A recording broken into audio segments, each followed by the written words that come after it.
M11 southbound between 7 and 6, and M27 eastbound 2 lanes out between 8 and 9 for Fareham, and that's because of an accident zone. You're up to date. Thank you very much, Richie. So much response to Indiana Jones. I can imagine. Harrison Ford being on the show this morning. My husband is a huge fan of Harrison and Indiana Jones. We actually called our dog Indiana Bones. Jenny in Kent, must be so many pets named after him. Fiona and Johnny, we walked up the aisle to the Indiana Jones theme tune, played on the organ, not this jazzy dance version, which we're quite loving too. We now have 2 girls, Sky and Lottie, who've grown up loving the Indiana Jones adventures as well.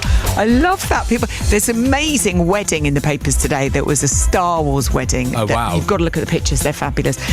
So I spent 6 months on set with Harrison and Phoebe as a stand-in, body double and stunt double. Wow. What? This is George. It was one of the most amazing, surreal experiences of my life. When I met Harrison on the set, he swore at me as we passed in the corridor. I was in the full rig. He wasn't expecting to meet something that size in a small space, apparently. But he apologised and gave me a fist bump. George, we should get George on the show. Can you imagine the stories that he could tell us about his experience? Thanks so much for all your messages. And Harrison Ford spoiled my holiday. I was booked into a lovely restaurant in Northumberland. I couldn't get near it because they were filming. That's Helen in Woking. I think he is forgiven. Thanks very much for listening. Pick your own playlist on the way. Is Radio 2 on BBC Sounds and on your smart speaker. Play BBC Radio 2. BBC News at 9 o'clock. This is Tina Dahealy. MPs who found that Boris Johnson deliberately misled Parliament about lockdown parties are due to publish a report on how they believe their inquiry was undermined.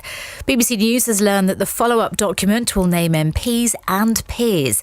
The Labour MP Sir Chris Bryant recused himself as chair of the Commons Privileges Committee for its investigation into the former Prime Minister after his public criticism of him. I have no idea what's in this report, but it is possible, I suppose, that they could say that the House needs to decide what to do about the potential contempt of Parliament by people who've tried to undermine the work of the committee. I should say I'm not judging whether such a contempt has happened or hasn't happened. It's a moot point, to be honest, because where does freedom of speech end and contempt of Parliament begin? At least 150 people have been arrested in France during a second night of unrest after a 17-year-old boy was shot dead by a police officer in the Paris suburb of Nanterre. President Macron is holding a crisis meeting of his cabinet to discuss the protests. The government's been warned that it doesn't have a credible strategy to help people who lack internet access to get online.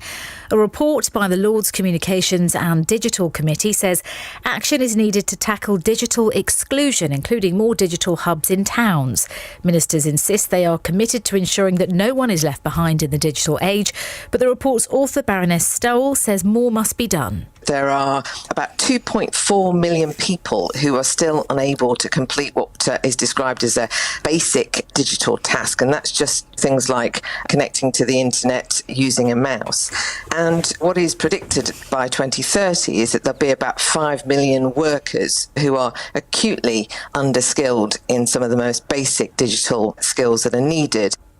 New figures show that staff sickness in the NHS in England has reached a record high, with mental health issues the biggest cause of absence. The think tank, the Nuffield Trust, says the number of absences last year was 29% higher than in 2019, before the COVID pandemic. The government says it will be setting out proposals to support staff in the NHS in the coming days. Scientists say they found the first evidence of low-frequency gravitational waves that are thought to be constantly rolling through space. The theory is that the waves are caused by the merger of supermassive black holes at the heart of distant galaxies.